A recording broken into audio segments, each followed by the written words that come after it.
आज के कार्यक्रम के प्रमुख अतिथि पद्मभूषण डॉक्टर कोपिल्लिल राधाकृष्णन जी, विदर्भ प्रांत के माननीय संघचालक, माननीय सहसंघचालक महोदय, नागपुर महानगर के माननीय संघचालक जी, उपस्थित सभी श्रद्धेय संतगण, देश विदेश से यहाँ पर इस कार्यक्रम को देखने पधारे हमारे अतिथिगण, नागरिक सज्जन, माता भगिनी एवं आत्मीय स्वयंसेवक बंधु,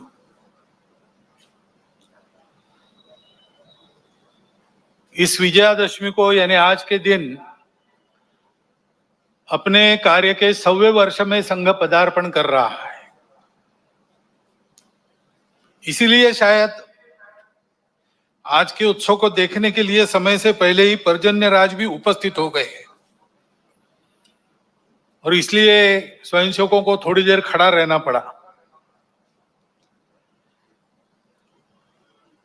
विशेष महत्व का वर्ष इसलिए भी है, पिछले वर्ष इसी पर्व पर हमने महारानी दुर्गावती जी का स्मरण किया था, उनके गुणों के लिए। ऐसा ही दूसरा एक सच्चरित्र पुण्य श्लोक अहिल्याबाई होळकर, उनकी ये 300वीं जन्म जयंती चल रही है। एक उत्कृष्ट राज्यकर्ता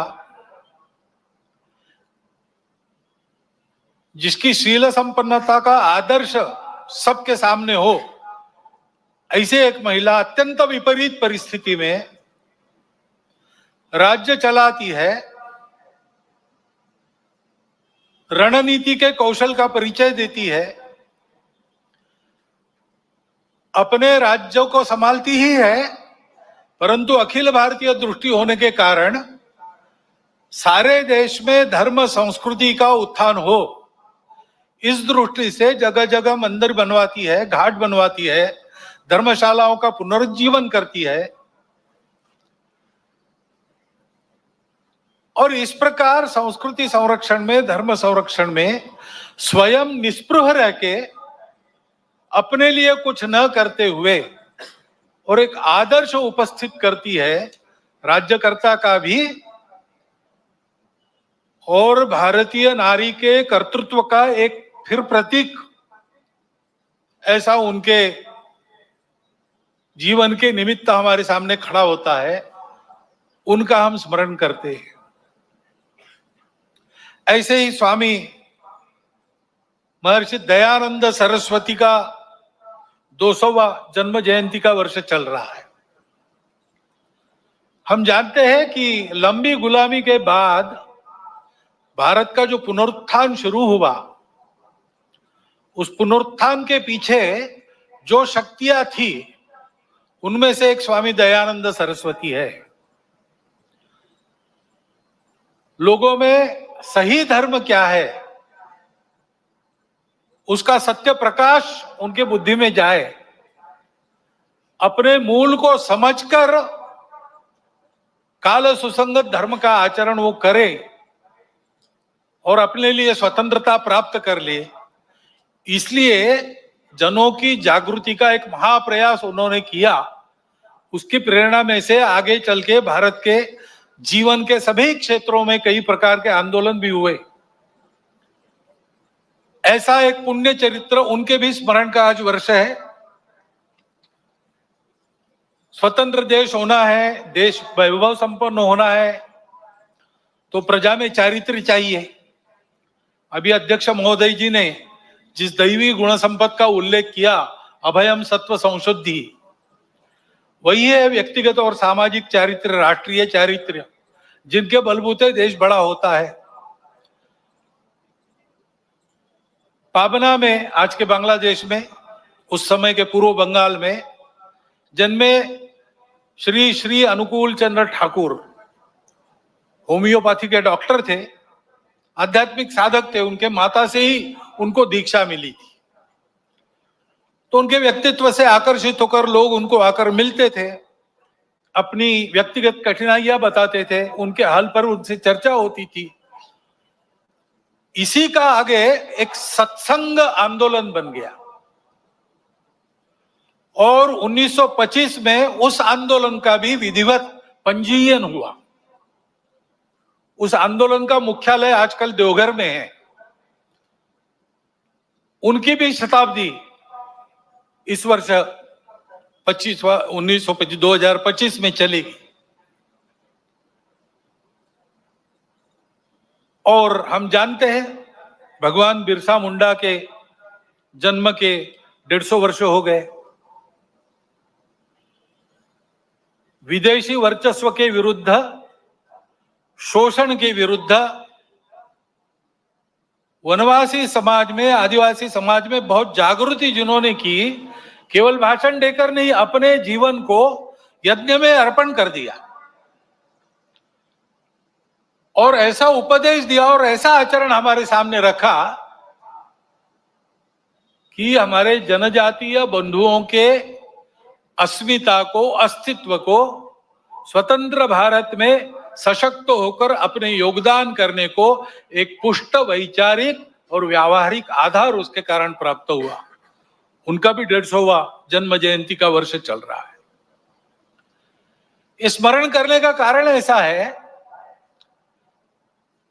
कि ये लोग हमारे सामने मूर्तिमंत उदाहरण है जैसा हमको होना चाहिए। व्यक्तिगत और राष्ट्रीय चारित्र्य इन्होंने जो किया उसका हमको लाभ हो रहा है, ये बात अलग है। परंतु वो लोग कैसे थे, अलग अलग समय में, अलग अलग कार्य क्षेत्रों में उन्होंने काम किया, परंतु सबकी समान बातें कुछ थी। इन सब लोगों ने प्रामाणिकता से, निस्वार्थ बुद्धि से देश हित में, समाज हित में, संस्कृति और धर्म के हित में ही काम किया। अपने लिए कुछ नहीं रखा। निस्पृहता उनका गुण था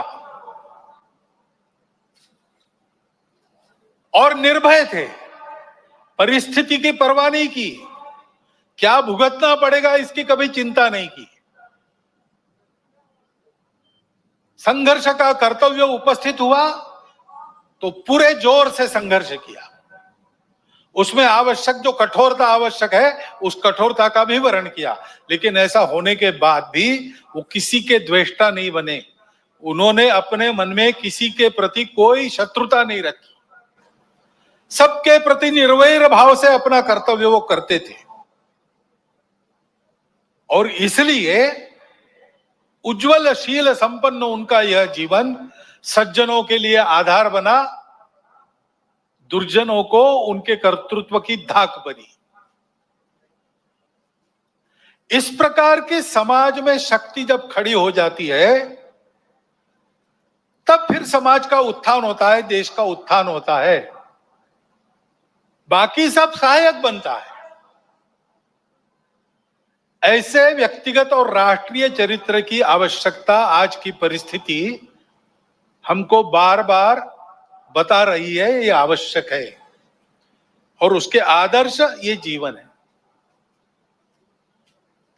क्योंकि परिस्थिति हमेशा, चुनौतियां तो रहती ही है, अच्छा भी रहता है।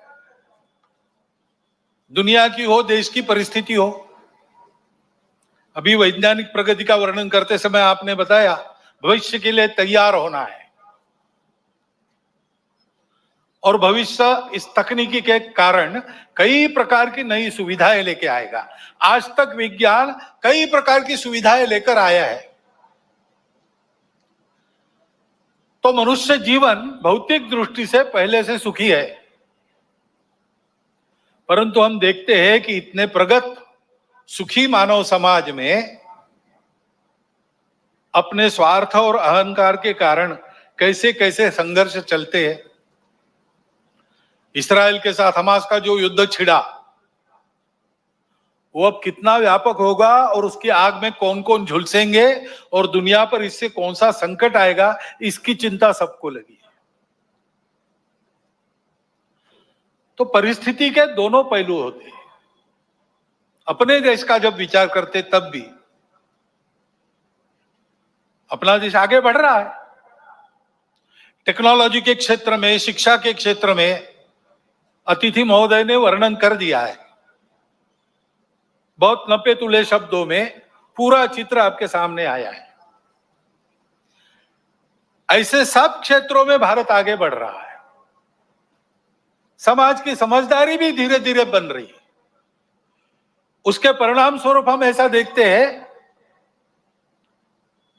कि जम्मू कश्मीर के चुनाव भी शांतिपूर्ण ढंग से संपन्न हो गए। इसका ही परिणाम हम देखते हैं सारे दुनिया में। भारत की साख बढ़ी है, प्रतिष्ठा बढ़ी है। वसुधैव कुटुंबकम का हमारा विचार सबको स्वीकार्य है। हमारा योग सारी दुनिया में एक फैशन बनते जा रहा है, लेकिन केवल फैशन नहीं बन रहा है, उसका जो शास्त्र है, उसकी जो परिणाम है, उसको भी दुनिया स्वीकार कर रही है। पर्यावरण के बारे में हमारी अपनी जो दृष्टि है वो आज सारी दुनिया में स्वीकार्य है। भारत की प्रतिष्ठा बढ़ी है, भारत का सामरिक बल बना है,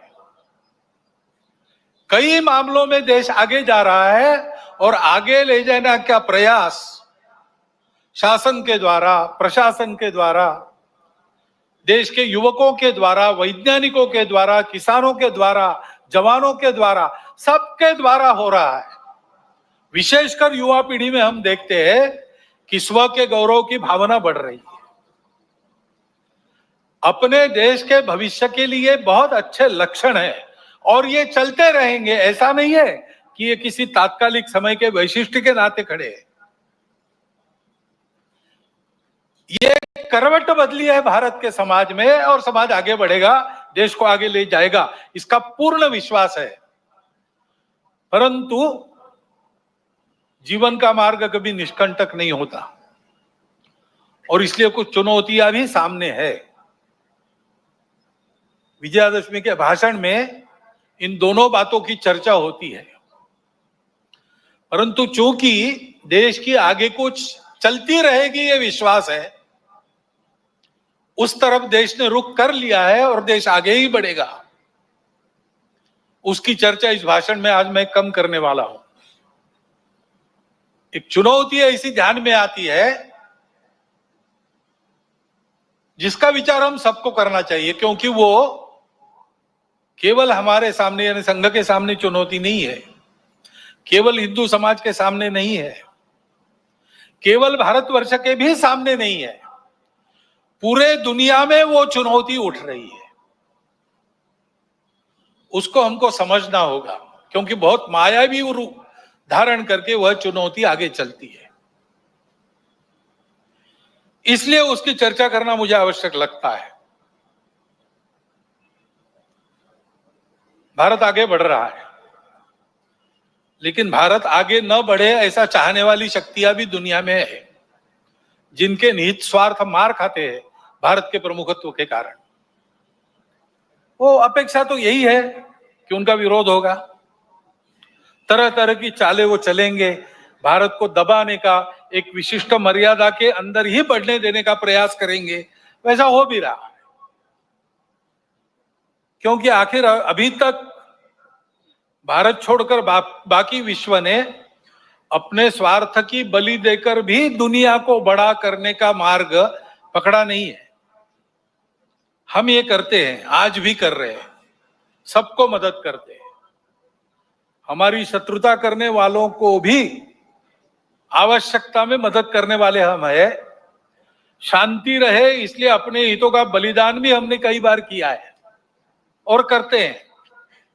ऐसा स्वभाव दुनिया में नहीं है और इसलिए भारत आगे बढ़ रहा है या कोई भी देश आगे बढ़ रहा है, कल चल के हमारा स्पर्धक बनेगा ऐसा डर जिनको लगता है, वो उस देश में तरह तरह के उत्पाद करने में कम नहीं करते।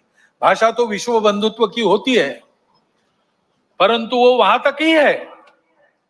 अपने निहित स्वार्थ ठीक रहने चाहिए, अपनी सुरक्षा को धक्का नहीं लगना चाहिए। और इसलिए दूसरे देशों में कई प्रकार के उत्पाद खड़े करना, जनतांत्रिक तरीके से वहां कोई सरकार चुन के कारोबार कर रही, उसको नीचे लाना, ऐसा दुनिया में चलते रहता है। ये दुनिया की रीति लगभग बन गई है, जो नहीं बननी चाहिए लेकिन है। अब हमारे पड़ोस में ही बांग्लादेश में क्या हुआ, उसके कुछ तात्कालिक कारण और पहलू है, ये बात ठीक है, लेकिन इतना बड़ा उत्पाद तो उससे नहीं होता।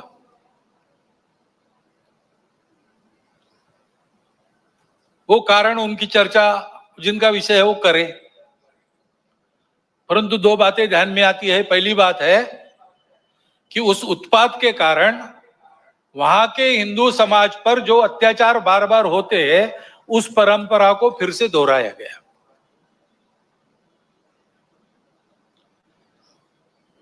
पहली बार वहां का हिंदू संगठित होकर अपने बचाव में रास्ते पर आया, इसलिए कुछ बचाव हो गया।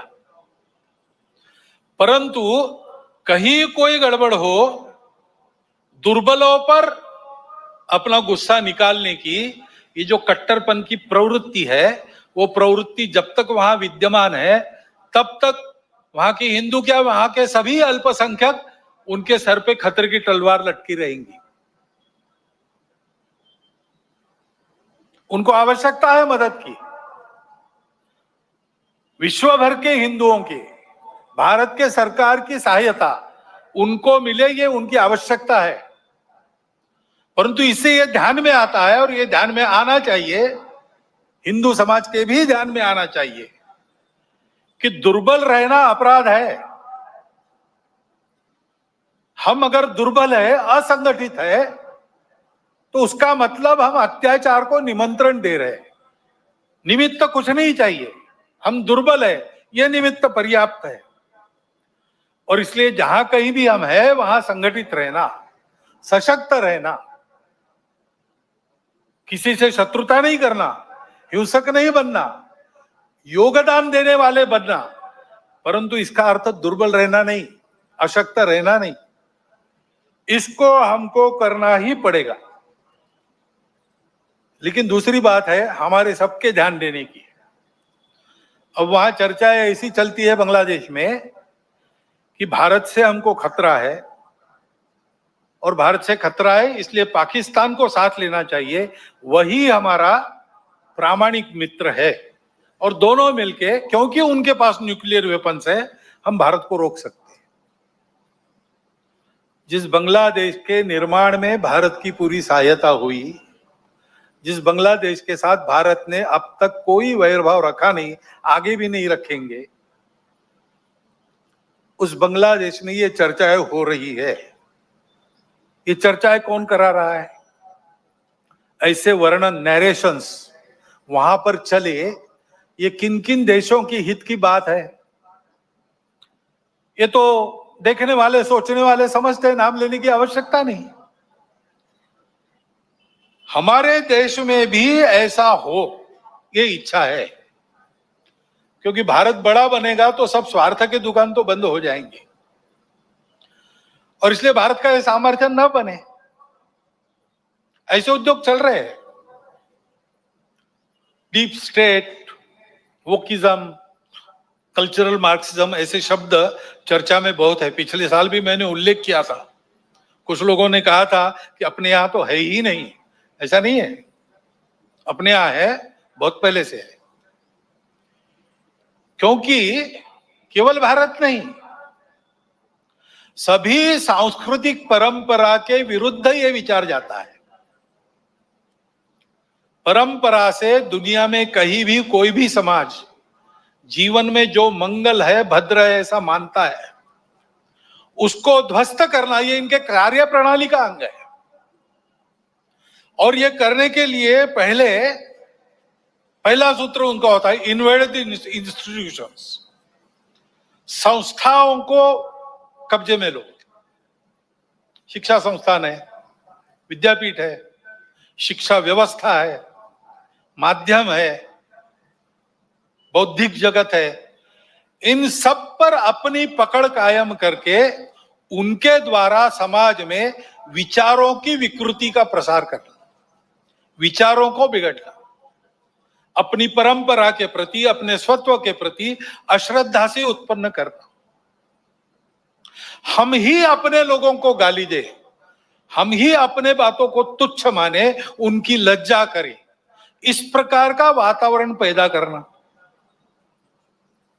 इतना बड़ा समाज है, उसकी कई विविधताएं हैं, उन विविधताओं को अलगाव में परिवर्तित करना नहीं है। वहां कोई जबरदस्ती विविधता आरोपित करके हम विविध है इसलिए हम अलग है, हम विविध है इसलिए हम एक नहीं है, हमारे स्वार्थ अलग है, ऐसा नैरेशन देना। इतना बड़ा समाज है, छोटी मोटी समस्याएं सबकी रहती है, बड़ी समस्याएं भी रहती है।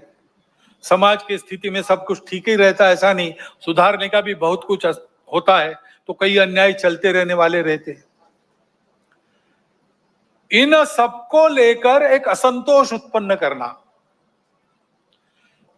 संघर्ष उत्पन्न करना, टकराव की स्थिति उत्पन्न करना, लोगों को उग्र बनाना, व्यवस्था, कानून, सत्ता, प्रशासन, इन सब के प्रति अश्रद्धा, अनादर का व्यवहार सिखाना, इससे उस देश पर बाहर से वर्चस्व चलाना आसान होता है। पहले जैसा आपस में युद्ध करना अब आसान नहीं है। अब युद्ध इस प्रकार से होता है, इसको मंत्र विप्लव कहते हैं अपने परंपरा में। ऐसा मंत्र विप्लव चल रहा है और ऐसी भ्रम की स्थिति में उनको देश के अंदर भी कभी बार साथी मिल जाते हैं, जाने अनजाने। प्रजातांत्रिक देश है अपना, अनेक दल रहेंगे, उनकी स्पर्धा चलेगी, ये प्रजातंत्र की पद्धति है।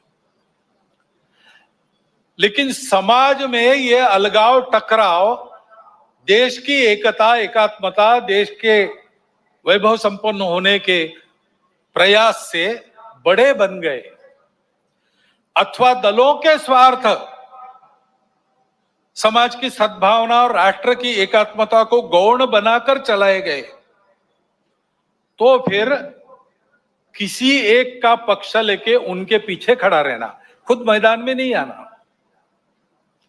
अल्टरनेट पॉलिटिक्स ऐसा कहते हैं, पर्यायी राजनीति, उसके आड़ में अपना ये एजेंडा और ये पद्धतियां चलाती है।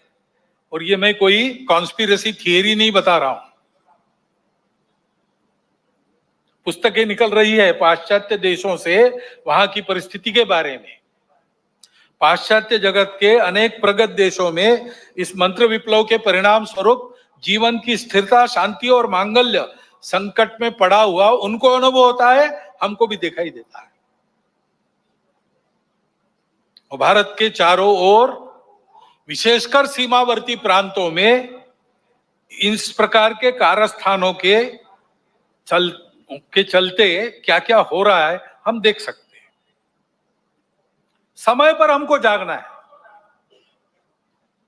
हमारा देश सांस्कृतिक एकात्मता के अधिष्ठान पर खड़ा है। अंडरलाइंड कल्चरल यूनिटी, ऐसा हमारे संविधान निर्माताओं ने भी अन्यत्र भाषणों में कहा है। और नैतिक विचारों का, अध्यात्म के सत्य का एक बलशाली अधिष्ठान हमारे समाज की स्थिरता को, आपस के संबंधों को, व्यक्तिगत और राष्ट्रीय व्यवहार को मिला है। इन आधारों को नष्ट करने के कुप्रयासों को समय के पूर्व हमको रोकना पड़ेगा। उसके लिए समाज को प्रयास करने पड़ेंगे। एक ऐसा राष्ट्रीय नैरेटिव चलाना पड़ेगा, उसके लिए योजना बनानी पड़ेगी। कानून संविधान की मर्यादा में रहते हुए, अपने सांस्कृतिक अधिष्ठान पर पक्का रहते हुए हमको इसकी योजना बनानी पड़ेगी, क्योंकि समाज को सुरक्षित रखने के लिए इसी का उपयोग होगा। संस्कारों का क्षरण इन विभेदकारी ताकतों को पुष्ट करता है, और वो बलवान होती है तो वो भी संस्कारों के क्षरण का कारण बनती है। और हम देख रहे हैं कि भारतवर्ष में इस प्रकार का मनोवचन कर्मों पर कुप्रभाव निर्माण हो रहा है, क्योंकि अब कोई बात छिपी रहती नहीं, मीडिया सर्वत्र पहुंचता है, बड़ों के साथ बच्चों के हाथ में भी मोबाइल है, मोबाइल पर वो क्या देख रहे हैं, उनको क्या दिखाया जा रहा है, इस पर कोई नियंत्रण नहीं है। घर में क्या देखना नहीं देखना, इस प्रकार का विवेक नहीं मिल रहा है। ऐसी स्थिति में घर परिवारों में ये नियंत्रण स्थापित करना और अपनी विधि व्यवस्था में भी इसके व्यवस्था के लिए, कोई इसके नियंत्रण के लिए कानून बनना, इसकी आवश्यकता है। क्योंकि इन संस्कार भ्रष्टता के कई प्रकार के कुपरिणाम है। ये विवेक न होने के कारण कई जगह नई पीढ़ी नशीली दवाओं की आदतों में खोखली होती चली जा रही है। कहीं पर दिखता है, कहीं पर नहीं दिखता है। कहीं कहीं पर ऐसा भी हो गया है कि कोई नशीली दवा जो नहीं लेता उसको पिछड़ा माना जाता है। इस प्रकार का वातावरण भी उत्पन्न हो रहा है। और हम देखते हैं कि हमारे देश की परंपरा क्या है, हमारा देश कैसा है। एक द्रौपदी के वस्त्र को हाथ लगा, महाभारत हो गया। एक सीता का हरण हो गया, रामायण हो गया। यहां पर कैसी घटनाएं घट रही है। अब कलकत्ता में जो हुआ आरजीकर अस्पताल में, लज्जाजनक घटना है, हम सबको कलंकित करने वाली घटना। और ये एक नहीं है,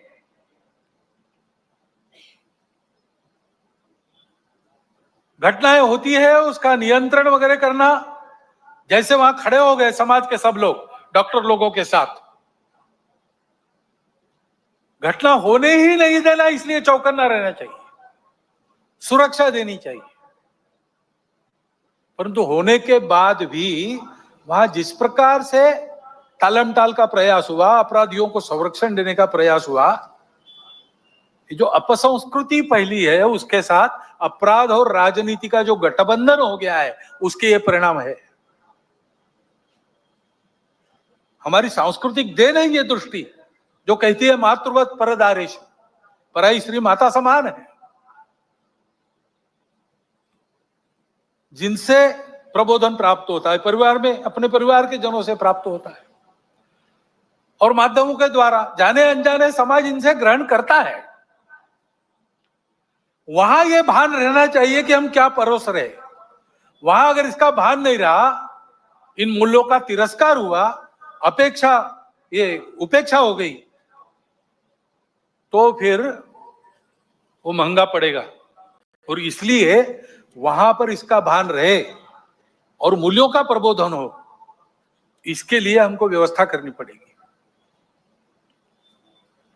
ये जो परिस्थिति सारी चल रही है, उसमें हम देखते हैं कि सारे खतरे संस्कार भ्रष्टता के कारण और आपस में अलगाव की हवा बहती है, उसमें बह जाने के कारण देश में सर्वत्र, आप देखिए, सीमा से लगे पंजाब है, जम्मू कश्मीर है, लद्दाख है, समुद्री सीमा पर केरल है, तमिलनाडु है, और बिहार से मणिपुर तक पूरा पूर्वांचल है, अस्वस्थ है। मूल कारण यही है,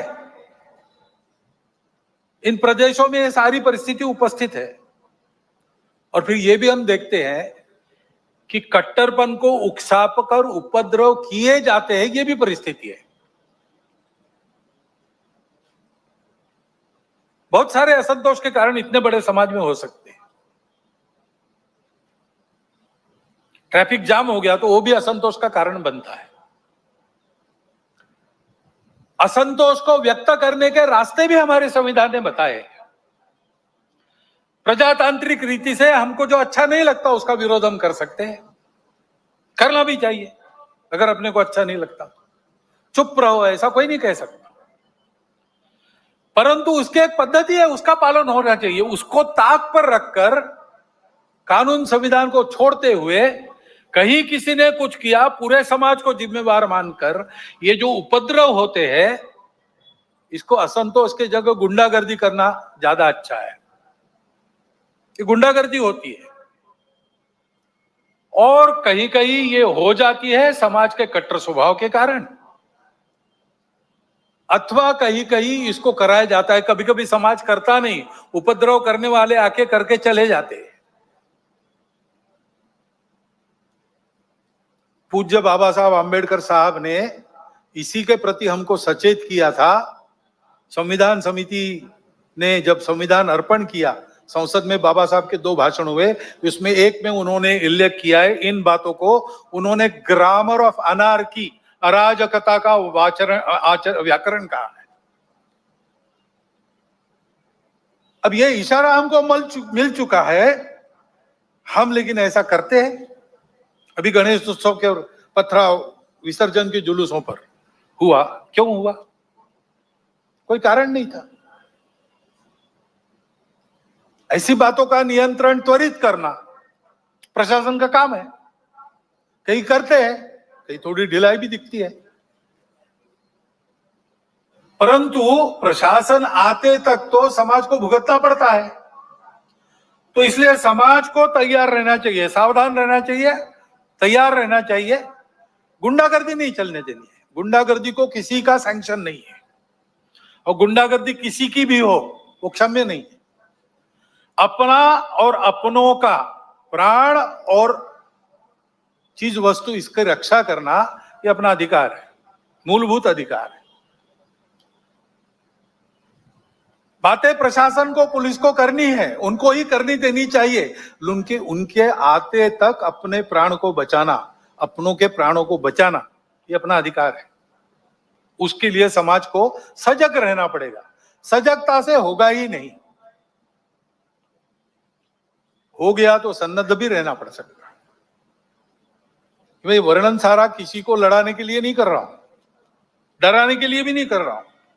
ये परिस्थिति है, दूसरी भी है, अच्छी परिस्थिति भी है, अच्छी बातें भी हो रही।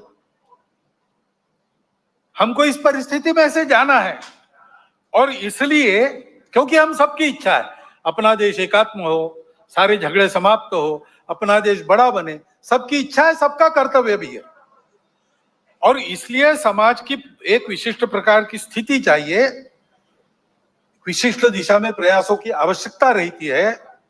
समाज स्वयं जगता है, अपना पुरुषार्थ करता है, तब महापुरुष, संगठन, संस्थाएं, प्रशासन, शासन ये सब सहाय्य कार्य होते हैं। समाज की स्वस्थ स्थिति से सारे उपद्रव टल जाते हैं। जैसे इम्यूनिटी कम होने के बाद रोग आते हैं, स्वस्थ अवस्था शरीर की ढलती है, बीमारियां बाद में घेरती है, और बीमारियां भी स्वस्थता को नष्ट करती है। और इसलिए यह स्वस्थ अवस्था समाज की सशक्त अवस्था, यानी समाज की संगठित अवस्था है। समाज को सशक्त रहना चाहिए, संगठित रहना चाहिए, क्योंकि दुर्बलों की परवाह देव भी नहीं करते। अश्वम नैव गजम नैव व्याघ्रम नैव च बलि किसकी देनी यज्ञ में चर्चा हुई। कहते हैं क्या घोड़े की? नहीं, वो तो लात मारेगा। हाथी? नहीं, बहुत बड़ा है। शेर? नहीं बाबा, वो तो बिल्कुल नहीं। फिर किसको? तो बकरे को काटो, कुछ नहीं कर सकता। देवो दुर्बल घातका। और इसलिए इस स्वस्थता को, संगठित को उत्पन्न करने के लिए संपूर्ण समाज में कुछ विषय हम शताब्दी वर्ष के पश्चात ले जाएंगे। अभी 1.25 साल शुरू हुआ है, वो पूरा होगा 1925 में। उसके बाद साल भर शताब्दी वर्ष का कुछ चलेगा। उसके बाद समाज में हम विषय लेने जाने वाले हैं। समाज के स्वस्थ स्थिति की पहली शर्त है सामाजिक समरसता और सद्भावना। इसके बिना संगठन संभव नहीं। और इसलिए इन बातों को ले जाना है। लेकिन ये बात ले जानी है, कार्यक्रम ले जाने से नहीं होता। कुछ प्रतीकात्मक कार्यक्रम कर लिए तो समरसता, सद्भावना नहीं आती है। व्यक्तिगत स्तर पर, पारिवारिक स्तर पर काम करना पड़ता है। समाज के सभी वर्गों में व्यक्तियों की और कुटुंबों की मित्रता होनी चाहिए। मैं जितने दायरे में घूमता हूं, फिर काम करता हूं, वहां के सब प्रकार के रहने वालों में मेरे मित्र होने चाहिए। मेरे परिवार के मित्र कुटुंब वहां सब प्रकार के रहने वालों में होने चाहिए। भाषा विविध है, पंथ संप्रदाय विविध है, खान पान रीति रिवाज सब अलग अलग होने के बाद भी ये कुटुंबों की और व्यक्तियों की मित्रता, यही समाज में समरसता लाती है। प्रबोधन करने के लिए बाकी सब काम आता है, आचरण करने के लिए ये प्रत्यक्ष मित्रता चाहिए। और जहां जहां लोगों को समझाना संभव है, अपनी इतनी साख है, वहां समझा के पर्व त्योहार सबके होने चाहिए। ये विषमता इतनी विचित्र हो गई कि हमने अपने संतों को, देवों को, सबको बांट लिया। वाल्मीकि जयंती वाल्मीकि बस्ती में ही क्यों हो? वाल्मीकि ने रामायण तो पूरे हिंदू समाज के लिए लिखा, तो भगवान वाल्मीकि की जयंती सब मिलके मनाए, भगवान रविदास की जयंती सब मिलके मनाए, सारे पर्व त्योहार मिलके पूरा हिंदू समाज करे, सहभागी हो, बाहर से सहभागी हो, अंदर जाकर सहभागी हो। ये सहभागिता चाहिए। और समाज के श्रद्धा के या उपयोग के जो केंद्र होते हैं, मंदिर है, पानी है, स्मशान है, वो सबके लिए खुले चाहिए, ऐसा वातावरण चाहिए। ये हमको करना पड़ेगा। इसको लेकर हम समाज में जाएंगे। अपने समाज में अनेक जाति वर्ग है, उनका अपना अपना नेतृत्व है, उस नेतृत्व के हाथ में संस्थाएं हैं, उन संस्थाओं के द्वारा उन जाति वर्गों का संचालन होता है, अच्छी तरह होता है। ये सब जाति वर्गों के जो मुखिया लोग हैं, वो अगर नीचे खंड स्तर तक, ब्लॉक स्तर पर एकत्रित आए और आपस में बताए कि अपने जाति के उत्थान के लिए उनको समय के हिसाब से ठीक प्रकार का प्रबोधन, क्या क्या खतरे हैं समाज जीवन में, उससे अपने आप को कैसे बचाना, इसके बारे में जानकारी, देश दुनिया में क्या चल रहा है इसकी जानकारी, ये हम अपने समाज में कैसे देते हैं, उनका जीवन अधिक उन्नत हो, अधिक संस्कार वाला हो, भौतिक दृष्टि से सुखी हो, क्या क्या कर रहे हैं, आपस में शेयर करना, बताना, कल्पनाएं मिलती है अन्य लोगों को प्रयास करने के लिए। लेकिन इनके साथ और दो विषयों की चर्चा करना। अपने अपने जाति वर्ग के लिए हम ये सब कर रहे हैं, बहुत अच्छी बात है, परंतु हम सब मिलकर अपने उस खंड में समाज की कौन सी एक समस्या है जो हम उठाकर अपने बलबूते उसको ठीक कर सकते। पूरे समाज की कोई समस्या, हर 2 महीने बैठते तो 2 महीने में एक कोई समस्या उठाकर उसको ठीक करना, सबने मिलकर तय करना, इसको हम हाथ लगाएंगे, इसको हम ठीक करेंगे। और दूसरा ये तय करना कि हम सब जाति वर्ग यहां रहते हैं, हम मिल रहे हैं, वो हम में जो दुर्बल जाति है उसके लिए हम सब मिलकर क्या कर सकते हैं। ऐसी एक बैठक में मैं था, वह वाल्मीकि बंधु थे, उन्होंने खड़े होकर बताई अपनी समस्या। हमारे बच्चों के लिए विद्यालय नहीं है, सरकारी विद्यालय चलता नहीं है, प्राइवेट विद्यालय हमको पुराता नहीं है, बच्चे कहाँ पढ़े। तो वहां राजपूत समाज के लोग बैठे थे, खड़े हो गए, उन्होंने कहा आपकी बस्ती तो हमारी बस्ती को लगकर है। उनका है, बोले हमारा स्कूल है, 20% लोगों को हम लेंगे, बिना फीस के पढ़ाएंगे, और वो काम शुरू हो गया। समाज में विभिन्न जाति वर्गों के लोग बैठकर नियमित इन 3 विषयों का विचार अगर करते हैं तो समाज में सद्भावना नहीं रहेगी तो क्या रहेगा, और कौन उस सद्भावना को तोड़ सकेगा। क्योंकि सब जानते हैं कि हम अपना भी विचार करते हैं, सबका भी विचार करते हैं, हम सब एक दूसरे से लगे हैं, हमारे संबंध है। ये करना पड़ेगा, इस बात को लेकर हम जाएंगे। और हम आए, इसकी राह देखने की आवश्यकता नहीं, जहां हो सकता है वहां शुरू होना चाहिए। दूसरा विषय सामने आता है, जागतिक समस्या है, पर्यावरण की। सारी दुनिया त्रस्त है, एक बड़ा प्रश्न चिन्ह चिंतकों के सामने है, सृष्टि रहेगी कि नहीं रहेगी। और अपने देश में भी उसका अनुभव हो रहा है। हम देखते हैं हमारे यहां पर तरह तरह के उत्पाद हो गए, ऋतु विचित्र बन गई, कभी भी आती है, और जब आती है तब फूट पड़ती है। वर्षा नहीं होगी तो मुंह तक में छाले पड़ जाएंगी, इतनी गर्मी, और होगी तब छालों सहित सबको बहा ले जाएंगी। ये विचित्र तीव्रता ऋतुओं की उत्पन्न हो गई है। ये सब होता है, इसका कारण क्या है? इसका कारण पर्यावरण के बारे में एक अधूरी दृष्टि पर चलना है। अब सारी दुनिया इसको अनुभव कर रही है और इसलिए उस दृष्टि को बदलने का प्रयास भी सर्वत्र हो रहा है। अपने देश में भी उसकी बात तो हम करते हैं, परंतु उसी दृष्टि को लेकर हम भी चले, दुनिया का अंधा अनुसरण किया और इसलिए हम देखते हमारे यहां भी वो उत्पाद हो रहे। हमारी जमीन विकृत हो गई, हमारा पानी अशुद्ध हो गया, हमारी वनस्पतियों में केमिकल्स आ गए, उसके कारण बीमारियां बढ़ रही है, ऋतु ऐसे बन गए हैं, जंगल कट गए, हरियाली नष्ट हो गई, नदियां सूख गई, अन्न जल वायु धरती सब विषाक्त हो गए, पर्वत ढहते हैं, भूमि फटती है। पिछले 2 वर्षों के समाचार देखिए। तो इस विचार को बदल के हमको अपने विकास पथ को सही, जो अपना परंपरागत पूर्ण विचार है, जो पर्यावरण के प्रति कृतज्ञता रखता है, मित्रता रखता है, उसके आधार पर कई प्रकार की अपनी पद्धतियां, पर्यावरण को पुष्ट करने वाली पद्धतियां है, मनुष्य जीवन को सुखी ढंग से चलाते हुए, जैसे जैविक कृषि है। 10,000 साल की खेती है हमारे देश में, जमीन अभी भी दे रही, उर्वर है।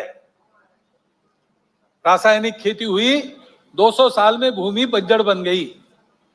अब कई जगह भूमि को 3-3, 4-4, 10-10 साल विश्राम देना पड़ता है, उसमें तरह तरह के जैविक खाद डालने पड़ते, तब कृषि योग्य बनती है। ऐसी स्थितियां हमारे देश में भी कहीं कहीं हो गया है। हमको अपने विचार के आधार पर अपना विकास पथ बनाना पड़ेगा और नीति उस प्रकार बनानी पड़ेगी, उसका कोई पर्याय नहीं है। परंतु इसके लिए विचार बनना चाहिए, सारे देश में एक समान वैचारिक भूमिका बनानी पड़ेगी।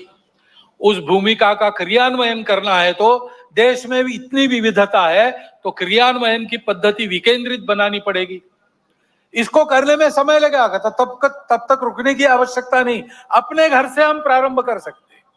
3-3 छोटी चीजें करना, पानी बचाओ और पानी का संधारण करो, जल संधारण करना और कम से कम उपयोग में चलाना, फालतू जाने नहीं देना पानी। दूसरी बात है प्लास्टिक हटाओ, कम से कम सिंगल यूज प्लास्टिक अपने यहां नहीं चलना चाहिए।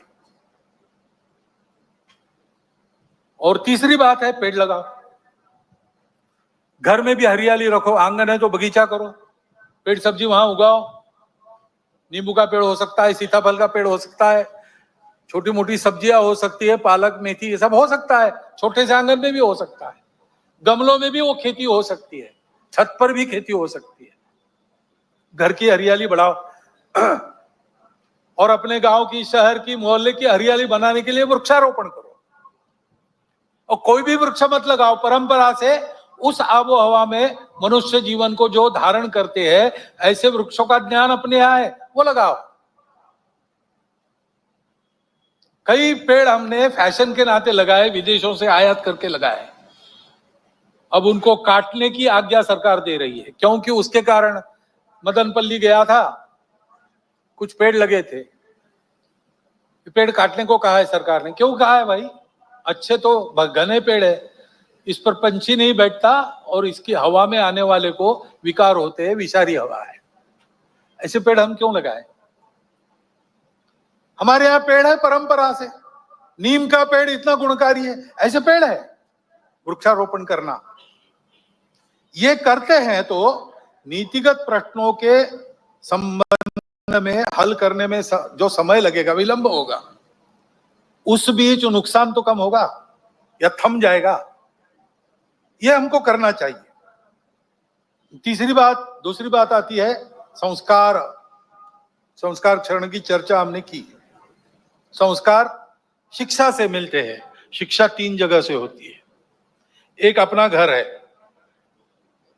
घर में सांस्कृतिक मूल्यों का प्रशिक्षण होता है, घर के वातावरण से, घर के लोगों के आचरण से।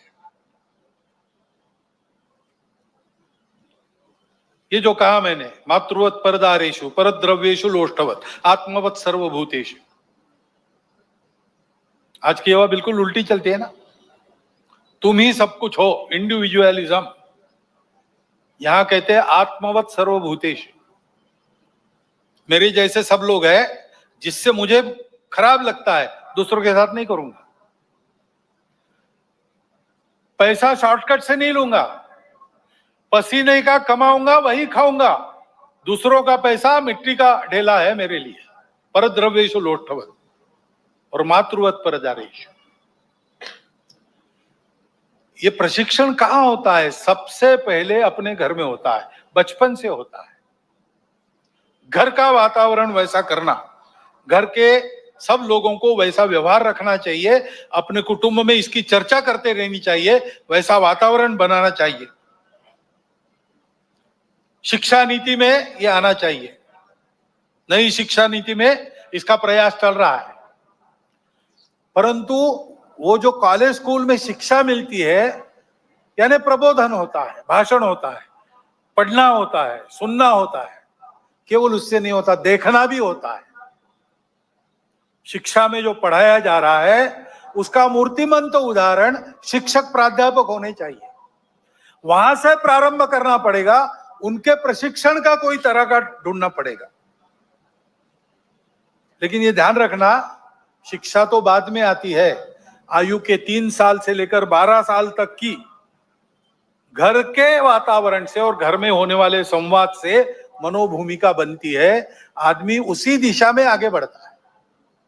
इसलिए घर और ऐसे शिक्षा संस्थान, उसके साथ साथ सामाजिक वातावरण, समाज में जिनको देखकर लोग चलते हैं, यद्यदाचरति श्रेष्ठ तत्तदेवेतरो जना महाजनो येन गतस्स पंथा, कई उक्तियां हैं।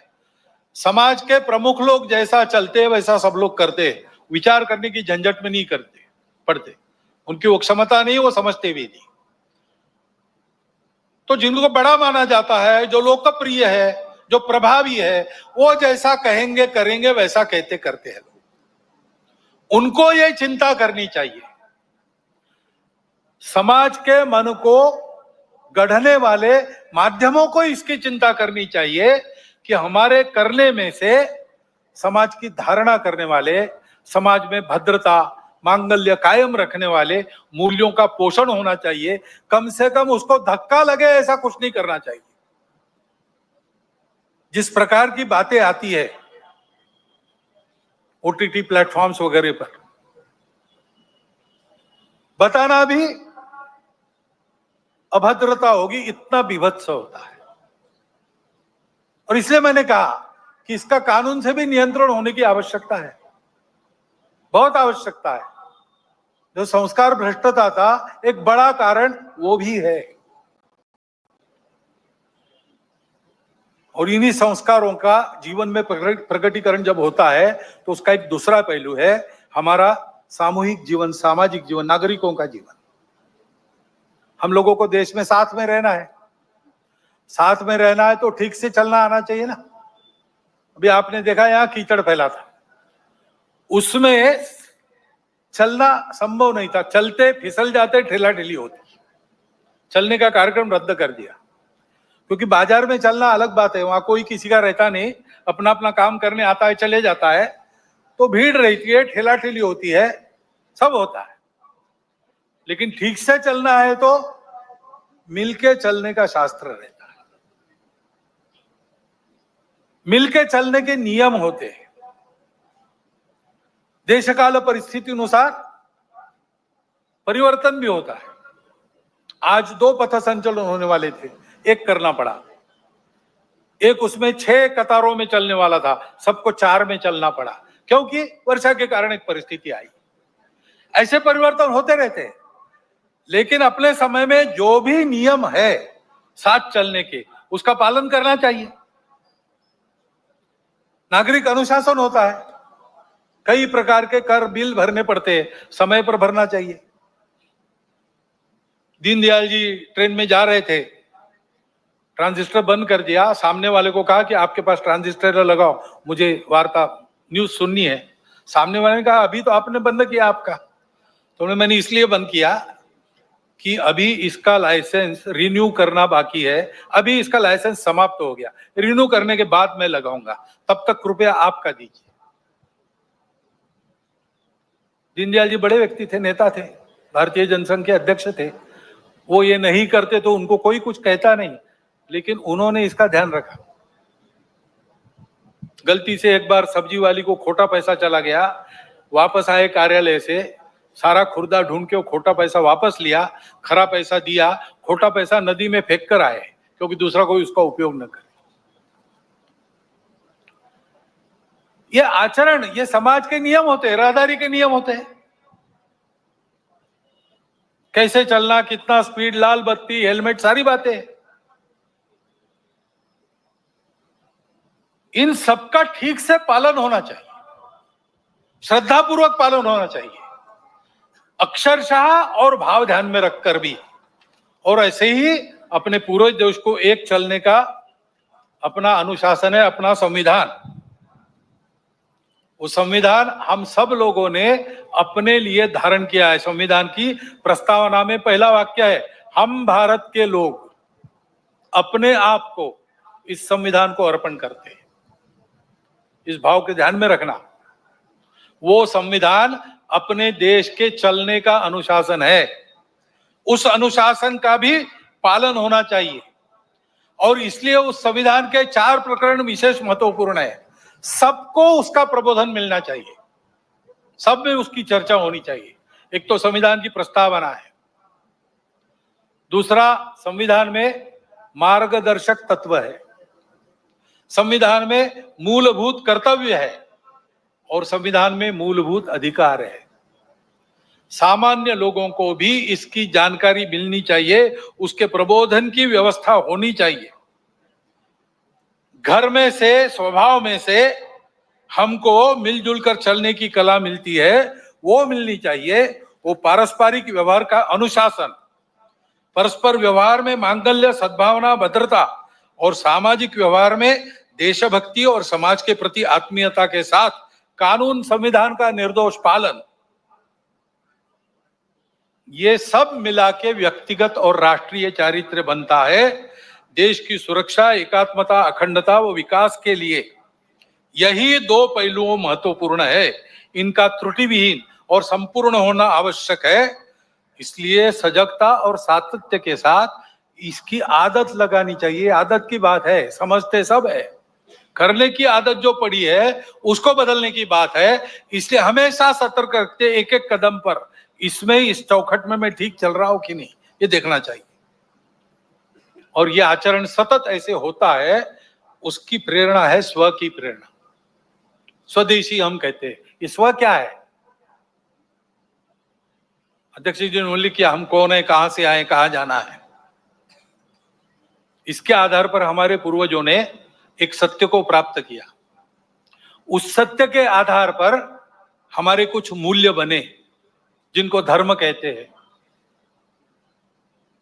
सत्य, करुणा, शुचिता, तपस, इस चौखट में जो बैठता है वो धर्म है। धर्म भारत का स्व है, रिलीजन नहीं। रिलीजन अनेक है।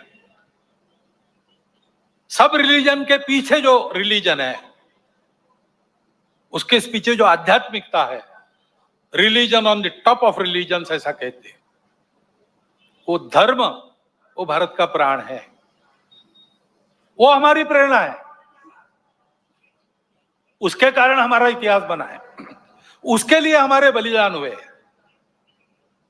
देखिए अपना पूरा इतिहास, आपको पता चलेगा कि भारतवर्ष में जो कर्तृत्व हुआ है वो धर्म के कारण हुआ है।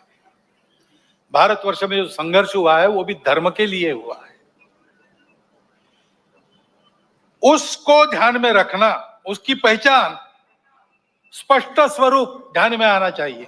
हम कौन है, उसके नाते हम कहे जाते हम सब हिंदू है, क्योंकि उस धर्म को जो शाश्वत है, सनातन है, सृष्टि के साथ अस्तित्व में आया है, सबको है, सबका है। हमने खोजा नहीं है, हमने दिया नहीं किसी को, हमने पहचाना केवल। इसलिए उसको हिंदू धर्म कहते हैं, जो वास्तव में मानव धर्म, विश्व धर्म है। वो हमारा स्वत्व है। उस स्वत्व के आधार पर चलना, छोटे छोटे व्यवहार भी उसके आधार पर करते हैं। उसके गौरव के कारण स्वाभिमान उत्पन्न होता है, और स्वाभिमान हमको बल देता है आगे बढ़ने का। और इसलिए उस वक्त के आधार पर छोटे व्यवहार भी करना जो हम अपने घर में बना सकते हैं, बाजार से नहीं लाना। बाजार से लाना है तो इसलिए लाना कि किसी का रोजगार उस पर चलता है, जो अपने देश में बन सकता है, बाहर से नहीं लाना। देश में नहीं बनता, उसके बिना काम चल सकता है, चलाना। बाहर से लाना ही है, जीवन आवश्यक है, देश में नहीं बनता तो ठीक है, फिर लाइए। देश का जो व्यापार चले, अंतरराष्ट्रीय व्यापार में तो माल देना भी पड़ता है, माल लेना भी पड़ता है, वहां तो चलेगा, लेकिन वहां अपनी आवश्यकता के अनुसार अपनी शर्तों पर हम खरीदेंगे। सौदा पटेगा तब लेंगे, दबाव में नहीं करेंगे। अपने घर के अंदर अपनी भाषा बोलेंगे। घर के अंदर भाषा, भूषा, भजन, भोजन अपना होना चाहिए। भ्रमण करने के लिए जाते, सारी दुनिया में जाइए, कोई बात नहीं, अपने देश के भी स्थान देखिए, प्रेरक स्थान है और अपने देशवासियों की स्थिति बताने वाले स्थान है। जाइए वनों में, अपने वनवासी बंधु कैसे रहते हैं, झुग्गी झोपड़ियों में जाइए, वहां कैसे जिया जाता है। प्रेरक स्थानों पर जाइए, किले देखिए, चित्तौड़ का गढ़ देखिए, रायगढ़ देखिए, ये भी जाने के स्थान है। भ्रमण वैसा होना चाहिए और अपना भवन भी वैसा होना चाहिए। ये स्वदेशी का व्यवहार है, उसको आग्रह पूर्वक करना। ये 5 बातें लेके स्वयंसेवक समाज में जाने का विचार कर रहे हैं। समरसता, सद्भावना, पर्यावरण, कुटुंब प्रबोधन, स्वदेशी और नागरिक अनुशासन। और एक बात है जिसको हम सब ने ध्यान में रखने की आवश्यकता है, मन वचन कर्म का विवेक चाहिए। राष्ट्रीय चारित्र का वो एक महत्वपूर्ण पहलू है। अपना देश विविध प्रकार का है और विविध स्थितियों में लोग हैं, इसलिए कोई एक बात देश में होती है वो सबके लिए अच्छी लगेगी इसकी गारंटी नहीं है। कोई कानून बनता है वो सबको जचेगा, नहीं बता सकते, सबको खुश नहीं कर सकता कानून। तो हमेशा कुछ न कुछ तकरार रहेगी, शिकायत रहेगी। विविधताएं हैं, ये विविधताएं अलगाव नहीं है, विशिष्टता है। सृष्टि विविध है, सृष्टि की विशिष्टता है, हमारे देश में भी है। ऐसी बातों को लेकर आपस में लड़ पड़ना ठीक नहीं है। हम संवेदनशील रहते हैं इन सब बातों के प्रति, ठीक भी है, लेकिन उस संवेदनशीलता को प्रकट करने का मार्ग संयम का होता है, असंयम का नहीं होता। कानून और व्यवस्था को धता बताकर अवैध या हिंसात्मक मार्ग से उपद्रव खड़े करना, किसी ने किया पूरे वर्ग को जिम्मेवार मानना, ये गलत है, किसी के लिए ये विहित भी नहीं है। सहिष्णुता, सद्भावना भारत की परंपरा है। असहिष्णुता और दुर्भावना भारत विरोधी और मानव विरोधी दुर्गुण है। इसलिए क्षोभ कितना भी हो, असंयम से बचना चाहिए। मन, वाणी और कृति से किसी की श्रद्धा का, श्रद्धास्पद स्थान का, महापुरुष का, ग्रंथों का, अवतारों का, संतों का अपमान न हो, इसका ध्यान स्वयं के व्यवहार में रखना चाहिए। और अन्य किसी से ऐसा हो गया तो भी स्वयं पर नियंत्रण रखकर ही चलना चाहिए। असंयम के बदले असंयम से संयम निर्माण नहीं होता, बैर से बैर की शांति होती नहीं। संयत व्यवहार करना सीखे, क्योंकि सब बातों के परे, सब बातों के ऊपर महत्व समाज की एकात्मता, सद्भाव और सद्व्यवहार का है। यह किसी भी काल में किसी भी राष्ट्र के लिए परम सत्य है तथा मनुष्यों के सुखी अस्तित्व तथा सहजीवन का एकमात्र उपाय है। और ऐसे चलना है तो शक्ति चाहिए, क्योंकि दुर्बल धर्म का वहन नहीं कर सकते। नायम आत्मा बलहीने न लभ्या, अध्यात्म की साधना बलहीनों को नहीं पटती। ये सारा करना है तो दुनिया में तरह तरह की परिस्थिति है, सशक्त समाज इसको कर सकता है। जो नहीं करते वो अपने आप को कितना भी बलवान बताते होंगे, कुछ दुर्बलता उनके अंदर छिपी है। और इसलिए दुनिया की रीति है, सत्य भी है अपना, दुनिया शक्ति देखती है उसके पीछे की, उसको स्वीकार करती है। बलहीनों को नहीं पूछता, बलवानों को विश्व पूजता। जब भारतवर्ष गिनने लायक बल नहीं रखता था तो हमारे कितने अपमान होते थे, हमारे लोगों को कैसे निकाला जाता था। अब भारतवर्ष की शक्ति बढ़ गई है तो मान भी बढ़ गया है, भारतवर्ष के नागरिकों की प्रतिष्ठा भी बढ़ गई है। भारतवर्ष जितना बड़ा बनेगा उतना उसकी बातें स्वीकार होगी, उसकी बातें सत्य है, सबके लिए है, सद्भावना परिपूर्ण है, परंतु उसका स्वीकार होना है तो शक्ति संपन्न बनना पड़ेगा। ये आज के जगत की रीति है। इसलिए शक्ति की साधना, दुर्बल नहीं रहना, शारीरिक मानसिक बौद्धिक सब प्रकार का बल चाहिए, संगठित समाज का बल चाहिए, उसी की साधना राष्ट्रीय स्वयंसेवक संघ करता है। परंतु शक्ति को दिशा चाहिए, दिशाहीनों की शक्ति उपद्रव करती है, और इसलिए राष्ट्रीय स्वयंसेवक संघ में बल के साथ शील की साधना होती है।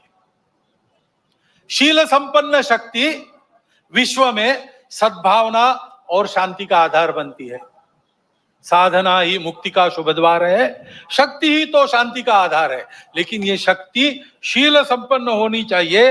इसलिए प्रार्थना आपने सुनी, अजय्यांच विश्वस्य देहिश शक्ति, अजय्य शक्ति जिसको कोई परास्त न कर सकते, ऐसा ही है। लेकिन तुरंत कहा सुशीलम जगत ये न नम्रम भवेत, ऐसा शील चाहिए जिसके सामने आदर पूर्वक सारा जगत नम्र हो। भारत में ये जो चुनौती है सारे विश्व पर जो है, संपूर्ण विश्व का, विश्व की व्यवस्था मांगल्य नष्ट करके अपने स्वार्थी दाव की पकड़ में विश्व को रखना चाहने वाले लोग जो कर रहे हैं और अपने स्वार्थ के लिए उनको साथ दे रहे हैं, वो चुनौतियां उपस्थित करेंगे, उसमें से हमको आगे बढ़ना है निर्भय निर्वय होकर। इसलिए शील संपन्न व्यवहार के साथ शक्ति साधना महत्वपूर्ण है। आज का पर्व भी ऐसा ही है। देवों ने सब ने अपनी अपनी शक्तियां एकत्रित कर दी, नवरात्र जागरण किया उसके लिए, उसमें से चिन्मयी जगदम्बा प्रकट हुई और उसके प्रकट होने से असुरों का निर्दालन हो गया, सज्जनों का कल्याण हो गया और विश्व का कल्याण हुआ। इस विश्व मंगल साधना के मौन पुजारी के नाते संघ लगा है। सबको यही साधना अपने परम पवित्र मातृभूमि को परम वैभव संपन्न बनाने की शक्ति व सफलता प्रदान करेगी। और इस साधना को देखकर दुनिया के बाकी देश भी इसी प्रकार की साधना उनके संदर्भ में उनके देश में करेंगे और सब ऐसे हो जाएंगे। विश्व के जीवन में अपने देश को सामर्थ्य संपन्न वैभव संपन्न बनाकर सब देश विश्व में योगदान करेंगे। यह स्थिति इसी रास्ते से आएगी। ऐसी यह साधना है, सुख शांति सद्भावना युक्त विश्व को बनाने की साधना करने वाला भारत बनाने की यह साधना है। इस साधना में आप सबको मैं निमंत्रित करता हूं और इन पंक्तियों के साथ अपने वाणी को विराम देता हूं। हिंदू भूमि का कण कण होकर शक्ति का अवतार उठे, जल थल से अंबर से फिर अब हिंदू की जय जयकार उठे, जगत जननी का जय जयकार उठे। भारत माता की जय।